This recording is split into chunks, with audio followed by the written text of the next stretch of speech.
अस्सलाम वालेकुम। Welcome to सियासत.पी के। कुछ अहम खबरें और उन पर एनालिसिस के साथ हमारे साथ एक मर्तबा फिर जनाब शाहीन साहब भाई साहब मौजूद हैं। Sir, thank you for joining us. Sir, आपको भी और आपके सारे देखने वालों को मेरा सलाम। Thank you sir. सबसे पहले हम चलते हैं सर ISPR की प्रेस कॉन्फ्रेंस। उसका आज सारा एक दिन और सोशल। एक और एक प्रेस और प्रेस कॉन्फ्रेंस। एक और प्रेस। मुझे नहीं समझ आती है कि क्या, यानी कि इस तरह आके प्रेस कॉन्फ्रेंस करते हैं और फिर ब्लेटेंट झूठ बोलते हैं, झूठ ब्लेटेंट। में झूठ में झूठ में आंखों में धूल मिट्टी, पता नहीं कितने बोरियां रखी हुई हैं इन्होंने धूल अब मिट्टी तक खिलाते। मैंने मैंने मैंने पर्सनली जितने भी आर्मी चीफ देखे हैं ना, वो उनकी किसी ना किसी स्पीच के अंदर ये वाली स्टेटमेंट होती है कि भाई हमारा सियासत से कोई लेना देना नहीं है। कोई हर ताल्लुक नहीं है हर जी। एक बंदे की, आप आपसे बेहतर तो कोई नहीं जानता होगा, आपने तो सब कुछ सुना हुआ होगा। जी जी। सर, मैं उनकी कुछ स्टेटमेंट्स जो हैं ISPR की, जो बताइए। इंपॉर्टेंट स्टेटमेंट्स दी हैं, सुना। वो मैं आपके सामने रखता हूँ। कहते हैं ये समझना इंतहाई जरूरी है कि पाक फौज एक कौमी फौज है। इसका कोई सियासी एजेंडा नहीं। ना ही फौज किसी सियासी जमात की मुखालिफ है, ना तरफदार है। अब अब ये देखें।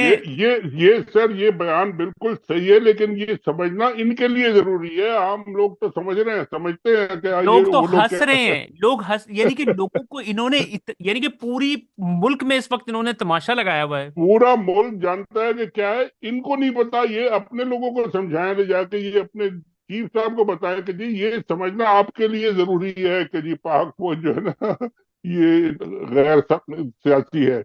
बच्चे वो कहते हैं ना, वो बच्चे गैर सियासी होते हैं, उस टाइप का एक वो कार्टून चलता था।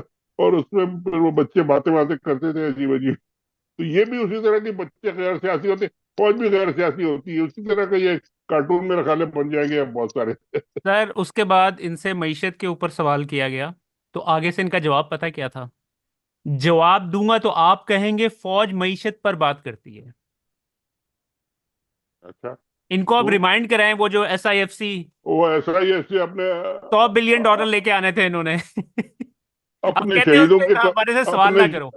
अपने शहीदों के कब्र पे लिखेंगे आप, ऐसा ही एफसी का बेचारा मारा गया। यानी कि आप अंदाजा करें ना, ये जब आपको याद होगी इनकी स्टेटमेंट के जी, जैसे ही इमरान खान को रिमूव किया स्टॉक एक्सचेंज ऊपर चली गई। जी, बिल्कुल स्टॉक एक्सचेंज ऊपर चली गई थी और अब आर्मी। इन्होंने जो कुछ भी किया सब कुछ फेल हो गया, तो अब कहते हैं कि हम तो मईशत पे बात ही नहीं करते हैं। जी जी, ये बिल्कुल सही है। इनको मईशत से कोई ताल्लुक नहीं है, इनको कुछ पता भी नहीं है और ना ये कुछ कर सकते हैं। ये जितना जो कुछ करेंगे ये अपना बेड़ा गर्क कर रहे हैं, सबका बेड़ा गर्क कर रहे हैं सर। उसके बाद इनसे इमरान खान साहब के बारे में जब सवाल पूछा गया, तो आगे से कहते हैं फौजी कानून के मुताबिक कोई भी शख्स अगर किसी फर्द या अफराद जो आर्मी एक्ट के ताबे हों, उनको अपने जाती या सियासी मकासद के लिए इस्तेमाल करे, उसके सबूत और शवाहिद हों, तो कानून अपना रास्ता खुद बना लेगा। ये बेसिकली फैज हमीद साहब के बारे में कह रहे हैं कि उन्होंने, सर, इमरान खान साहब ने। ये कानून रास्ता बनाएगा जनरल आसिम मुनीर, जनरल नदीम मलिक, ये खुद इन साहब के बारे में। क्योंकि कोई भी शख्स अगर फर्द आर्मी एक्ट के ताबे तो आप सब हैं, और जाती फायदे और मकसद के लिए आप सारा कुछ कर रहे हैं, तो फिर आपके खिलाफ तो बना बनाया केस है, कोई किसी को बनाने की जरूरत ही नहीं है। हम्म। तो कानून आ जाए जरा अमल में, फिर देखें क्या होता है। आगे कहते हैं फौज खुद एहतसाबी के अमल पर यकीन रखती है। ये अमल इल्जामात के बजाय ठोस शवाहिद और सबूतों की बुनियाद पर काम करता है। फैज हमीद के खिलाफ पाकिस्तान आर्मी एक्ट की खिलाफ वर्जी के मुतअद्दिद वाकयात पर फील्ड जनरल कोर्ट मार्शल हो रहा है। जब ये फैज हमीद साहब थे आईएसआई के चीफ, और इनके जो उस वक्त ये कानून कहाँ था सर? जब सब कुछ कर रहे थे, कहते हैं ये होता है वो होता है, फौज ये करती है। भाई 2-3 साल तक वो ये काम करते रहे, तो आपका कानून सोता रहा क्या? क्या भंग पी के सोए थे, सत्तू पी के सोए थे, या किधर गया था? कुछ किसी को आपने भेज भेज दिया था, एक्सपोर्ट कर दिया था वो कानून आपने? उस वक्त तो आपको कोई याद नहीं आया, और अब जो जो कुछ ये लोग कर रहे हैं इनको अभी याद नहीं आ रहा। इनको 1 साल 2 साल बाद इनको भी याद आएगा कि जी हाँ, हम जो कुछ कर रहे थे ये भी कानून के खिलाफ होता था। हम्म। ये सर लेकिन एक बात बताइएगा, ये हमारी हिस्ट्री में इतने हाई प्रोफाइल मिलिट्री के किसी बंदे को इस तरीके से उनका ट्रायल किया गया है पहले कभी? कहे कहे गए जनरलों को भी कुछ किया गया है, कुछ और उनके इंटरनल मामला देखिए, इनके जो कोर्ट मार्शल वार्शल जो होते रहे ना, वो अंदर की फौजी लड़ाई माल खाने पीने के चक्कर में होते रहे हैं, वो फिर दब जाते हैं, क्योंकि ये सारा कुछ मिट्टी पा देते हैं सर, हर चीज में पीछे अंदर अंदर करते हैं, मिट्टी डाल देते हैं, उनको फिर दे देते हैं कुछ। वो कौन था वो जो आर्मी नेवी का चीफ जो था आपका, रियर एडमिरल साहब, एडमिरल फसी बुखारी, एडमिरल पता नहीं एक और कौन थे, वो खा पी के करोड़ों सबमरीन में भाग गए थे, अमेरिका अमेरिका से पकड़ के ले गए थे। ये लेफ्टिनेंट जनरल साहब तो कुछ छोटे आदमी है। वो आपको मुशर्रफ के जमाने में याद होगा, वो यहाँ भाग के आए हुए थे, उनका उनका केस था, उन्होंने जो सबमरीन खरीदी थी उसमें बड़े लंबे किकबैक लिए थे, उन वो और मलिहा लोधी के भाई आमिर लोधी, उन दोनों ने, और दोनों को डिक्लेयर किया हुआ था नैब ने कि जी ये अमेरिका से पकड़, और अमेरिका से उनको पकड़ के ले गए थे, उन्होंने जाके फिर प्री बार्गेनिंग की नैब से, कितने करोड़ रुपए वापस किए, और उनको फिर छोड़ा गया, ये सजा दी गई जो भी किया है। तो वो तो चीफ थे, ये तो लेफ्टिनेंट जनरल एक वन ऑफ द मेनी है। तो ये हो चुका है, और वो और नैब को इसीलिए लोग कहते हैं कि जी ये क्या तरीका है, ये क्या कानून उन्होंने बनाया। आप अरबों खा लें, 2-4 करोड़ वापस दे दें, 2-4 करोड़ किसी की जेब में पीछे रास्ते से दे दें, किसी को सीधे रास्ते से दे दें, और फिर आप मजे करें, बाकी पैसे लेके चलो जी। इससे अच्छा कौन सा बिजनेस होगा फिर? हम्म। ये सब सर यही कर रहे हैं। सर ये जो अब खान साहब को भी ऑब्वियसली मिलिट्री कोर्ट में लेके जाने की कोशिश कर रहे हैं, आपके ख्याल में ये ले जाएंगे, यानी कि उसके ऊपर क्या रिएक्शन होगा? सर ये तो ले जाएंगे, इनके पास तो कोई और रास्ता नहीं है। लोग निकलते नहीं निकलते खान साहब के लिए, ये है असल वजह। लोग जिस दिन निकल आए, ये खान साहब को अदियाला के बाहर ही छोड़ देंगे कि जी यार आप यहीं से चले जाए बस आप, अगर लोग निकल आए तो।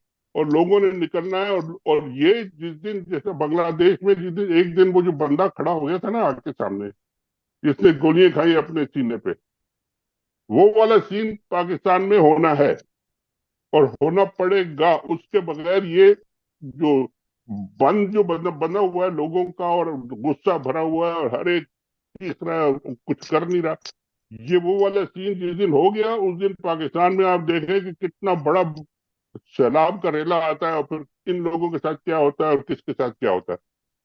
तो वो तो करना पड़ेगा, और नहीं करेंगे तो वो हम खान साहब को ले जाके पतली गली से पीछे ले जाके 2-4 दिन में ट्रायल करके कहेंगे जी हमने उनको गिल्टी कर दिया, और उनको तो सजाए मौत दे दी, और अब फलाने दिन उनको अपने लटका दिया, और उनकी लाश को हमने मियाँ वाली भेज दिया, और चले, तो यही होगा। अब 8 सितंबर को पीटीआई का जलसा आ रहा है, बिल्कुल। और आठ खान साहब ने उस सितंबर हवाले से कहा है कि इवन कि अगर मैं भी कहूं ना कि तुमने नहीं निकलना है, तो तुमने फिर भी निकलना है।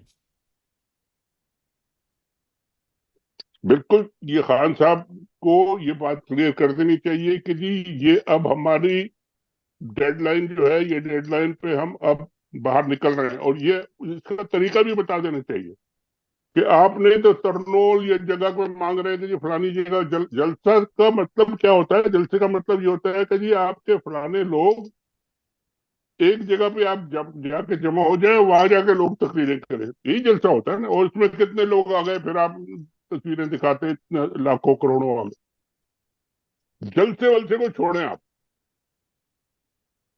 आप कहें कि जी लोग बाहर निकले, और जहां जहां इनको रोका जाए वहीं बैठ जाए धरना देके, और वहीं उनसे आप और लड़ने के लिए तैयार निकले, अपने सेल्फ डिफेंस के लिए तैयार निकले। अगर कोई आपको लीगली आपका राइट है कि जी आप सड़क पे निकल के प्रोटेस्ट करें, जुलूस लेके जाए, जहां आपने आपके लीडर ने बुलाया, पार्टी ने बुलाया, वहां आप जाएं। अगर आप जा रहे हैं, आपको रोका जाए, तो वहीं आप प्रोटेस्ट करें, क्योंकि आपका राइट है। और अगर आपको कोई रोकता है तो आप उसको मुजाहिमत करें, और अगर आपको मारता है तो उससे आप लड़े, और तैयार होकर जाएंगे जी हमने लड़ना है, वापस नहीं आना। और 20-25-50 जगह, 50 शहरों में, गाँव में ये लड़ाइयाँ शुरू हो जाए, फिर देखें कि क्या होता है। और ये इसी तरह करना पड़ेगा, इसके बगैर ये लोग मानेंगे नहीं, इनके पास और कोई रास्ता नहीं है अब। वरना ये खुद भाग जाए, या ये इनके लिए यही काम करना पड़ेगा। सर लेकिन आज थोड़ा सा डिफरेंस ये था आईएसपीआर की प्रेस कॉन्फ्रेंस के अंदर जी। कि उन्होंने जो पहले जो है ना पूरी कौम को दहशतगर्द करार दे दिया था, डिजिटल वो दहशतगर्द। डिजिटल भी तो थे ना, हम भी तो थे उस ना। यानी ये जो यूट्यूब के ऊपर फेसबुक के ऊपर ये सारे हाँ बात करें, हाँ जी, सारों को ही वो कह रहे थे वही ना वो। डिजिटल वाले वो भी थे, आज नहीं थे मेरा ख्याल। हाँ, तो बहरहाल वो फवाद चौधरी साहब जिनके बारे में आज फिर एक स्टेटमेंट वायरल हुई हुई थी कि जो जो लोग छोड़ के चले गए हैं वो बस खत्म हो गए, उन्होंने एक आईएसपीआर की प्रेस कॉन्फ्रेंस के हवाले से एक बड़ी पॉजिटिव स्टेटमेंट दी है। कहते हैं कि आज की डीजी आईएसपीआर की प्रेस कॉन्फ्रेंस से अंदिया मिलता है कि फौज सियासत के मैदान मैदान कार को सियासतदानों पर छोड़कर आगे बढ़ना चाहती है। Actions are louder than words. अगर ऐसा होता है तो ये पाकिस्तान के अवाम के लिए बहुत बड़ी खुशखबरी होगी। और सर वो आगे बढ़ बढ़ के तो हमारे सरों पे सवार हो गए, अब और कितना आगे बढ़ेंगे, कहाँ आगे जाने चाहते हैं बढ़ के? हम्म। ये बताए ना। और भाई उनको तो पीछे जाना है। अगर उन्होंने कुछ करना है तो दे हैव टू विड्रॉ। अगर ये फवाद साहब जो है वो जब से रिहा हुए हैं, मतलब है कुछ गोल गोल बातें करते हैं। लेकिन ये कि उनको कहना चाहिए कि जी अगर उन्होंने सियासत से महरूम हो गए, हट गए, तो फिर वापस जाए आप। फिर हम्म। सियासत करने दे। फिर ये पकड़ के सबसे बड़े सियासी लीडर को आपने क्यों पकड़ा हुआ है? 200 केसेस में मुंह काला करा दिया आपने, जिस 200 में से 199 केसेस में। और आप कहते हैं हमारा सियासत से कोई ताल्लुक नहीं है। सारे जजों को आपने उनका उनका दबा दबा के, उन पे प्रेशर डाल डाल के आपने अपने खिलाफ कर दिया। पूरी सुप्रीम कोर्ट आपके खिलाफ आके खड़ी हो गई है। आप कहते हैं हमारा कोई ताल्लुक नहीं है। हर जगह आपका कर्नल मेजर बैठा हुआ है, आप कहते हैं ताल्लुक नहीं है। तो ये झूठ बोल बोल के मिट्टी टन पता नहीं कितने मिट्टी लाके इन्होंने रखी हुई है एसपीआर में, फेंके जाते हैं। और भाई फवाद चौधरी साहब से कहें कि आप इनसे कहें कि जी अगर आपने ये कर दिया है तो आप वापस जाए। फिर आप अब आपका काम क्या है, हम खुद संभाल लेंगे, चले हम्म। ठीक है। सर इनकी बात को के ऊपर तो कोई अब यकीन ही नहीं करता, नहीं चाहे प्रेस कॉन्फ्रेंसेस करें अब, जब तक और, हमें और एक्शन नहीं नजर आएगा ना उस ये टाइम तक। इनको इनको ये यकीन है कि हमारी बात पे कोई यकीन नहीं करता, मगर हमने बोले जाना है बस। और क्या करें, उनके पास कोई रास्ता कोई नहीं है। सर आज हमारी टीम ने जो है ना कच्चे के डाकू का इंटरव्यू किया था आज, आई डोंट नो कि आपकी अरे नजर में यार, गुजरा है या अब नहीं। तो देख, वो तो जनाब डाले, वो वीगो डाले इंपोर्ट कर रहे हैं। सर लेकिन मुझे ना अब ये बात कर रहे हैं, डीजीआईएसपीआर ने अपनी प्रेस कॉन्फ्रेंस में उनके हवाले से कहा, बलोचियों के हवाले से कहते हैं हमें मालूम है कि बलूचिस्तान के अवाम में एहसास महरूमी और रियासती जबर का एक तासुर पाया जाता है, जिसे बैरूनी ईमा पर मखसूस अनासर बढ़ावा देते हैं ताकि सूबे में तरक्की का अमल खौफ व हरास के जरिए मुतासर किया जा सके। अब हम वो कच्चे के डाकू से ही बात कर रहे थे, हमारी टीम के वकार बग्गा साहब है, उन्होंने इंटरव्यू किया था उनसे, तो उनसे पूछ रहे थे कि यार आपके बच्चे स्कूल वगैरह जाते हैं कि नहीं जाते, क्या सूरत हाल है। तो वो कहते हैं कि भाई म, कहते हैं कि मुझे तो छोड़े, मेरे बाप दादा भी ने भी स्कूल की शक्ल नहीं देखी है। कहते हैं कि हमारे पास वसाइल ही नहीं है, हमारे पास अपॉर्चुनिटीज ही नहीं है, स्कूल्स नहीं है आपको यहाँ पे मिलते हैं। कहते हैं कि हम कहाँ पे जाएं, किस तरह अपने बच्चों को पढ़ाएं। उनका आप इंटरव्यू सुने ना, आपको तरस आता है उनके ऊपर, हालांकि डाकू हैं वो।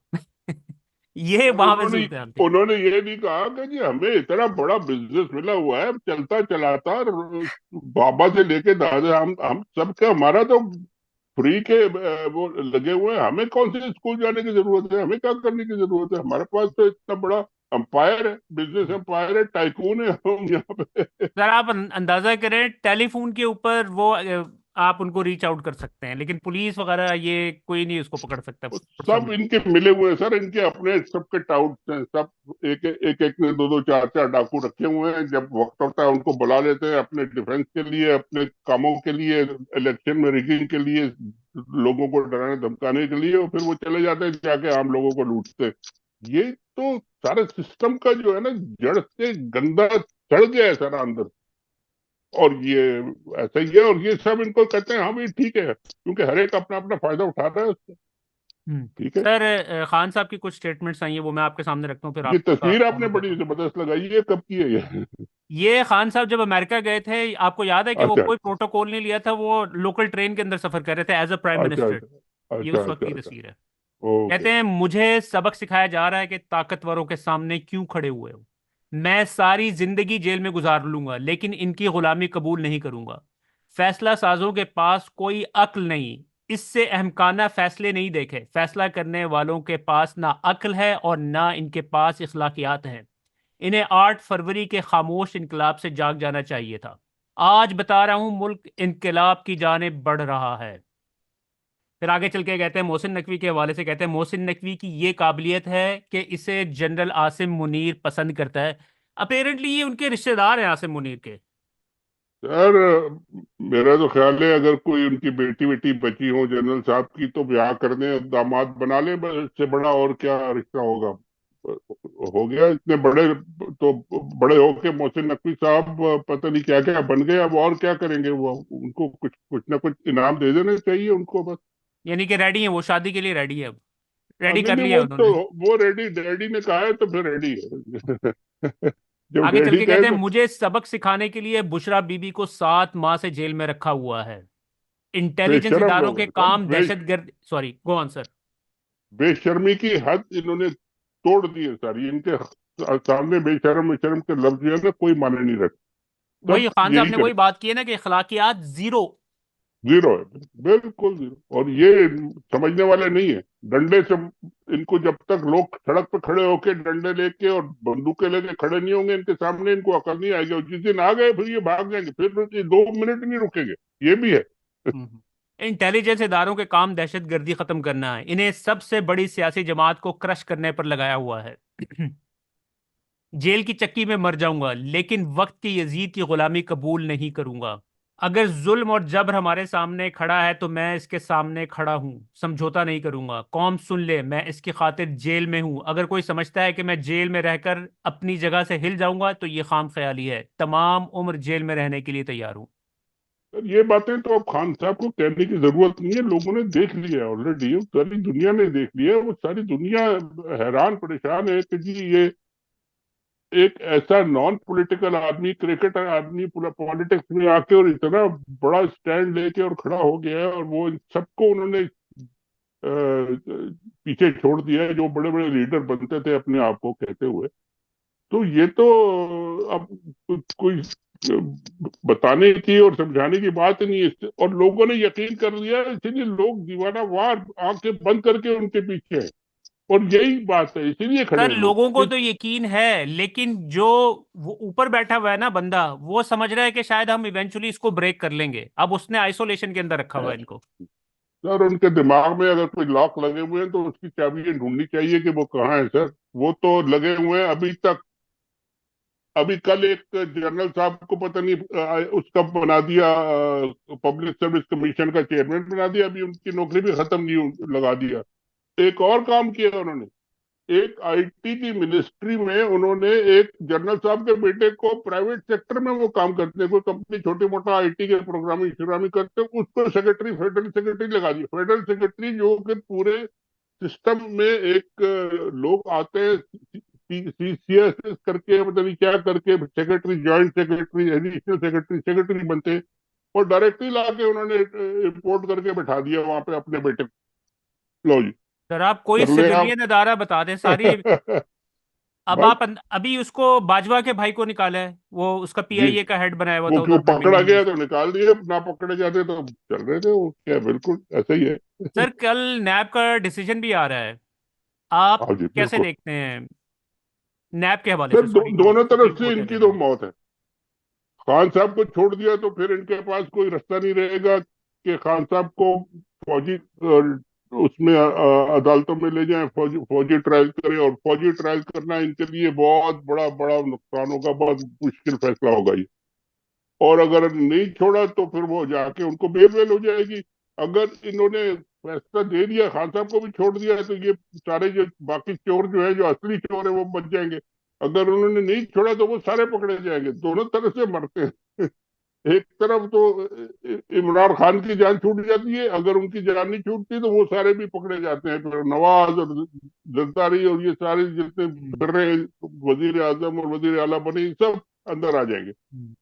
तो फैसला तो है इम्पोर्टेंट और बड़ा की नोट, बड़े वाटर शेड किस्म का फैसला होगा। लेकिन इन्होंने खान साहब को नहीं छोड़ना, इन्होंने तो एक बात की तकलीफ, बाकी सब जाए जो भी करते हैं करें, वजीर आजम प्रेसिडेंट बन जाए जो भी बन जाए, लेकिन इन्होंने खान साहब को नहीं छोड़ना, क्योंकि डर इनसे है और घबराते इनसे हैं, और जिस दिन खान साहब को छोड़ दिया फिर ये खुद भागेंगे, और कोई रास्ता नहीं है। सर आपकी बात तो बिल्कुल 100% दुरुस्त है कि देखें, ये तमाशा लगाया हुआ है ना उन्होंने। जी हाँ, ये चीजें उस वक्त तक नहीं चेंज होगी जब तक अवाम नहीं निकलेगी। ये फैसला जो है ना, क्योंकि अब बिल्कुल। इदारे तो एक सारे खत्म हो चुके हैं। एक एक पॉइंट रह गया कि जी अवाम निकल के जिस दिन इनके सामने खड़े हो गए और कहा कि जी मारो, जितनी गोलियां मारनी है हम खड़े हैं, 10, 20, 50, 100 गोलियां खा जाते हैं, और फिर दोबारा इनके ऊपर इनको रोकते हैं, आके इनके ऊपर हमला करते हैं, खत्म। That is the day, that is the time, और ये होना है। शो डाउन इसे कह लें आप, इसको डी डे कह लें आप, इसको जो मर्जी आए नाम दे दे, ये होना है। और ये जब तक नहीं होगा, ये सारा इसी तरह प्रेस कॉन्फ्रेंसें चलती रहेंगी और खाने पीने चलते रहेंगे और सब चलता रहेगा। सर जलसे में सिर्फ 3 दिन रह गए हैं, तो देखते हैं इंशाल्लाह होता है। जी हाँ, चले, okay sir, thank you for फिर योर टाइम। इंशाल्लाह बात करेंगे। ओके जी, अल्लाह ओके, हाफिज। Thank you.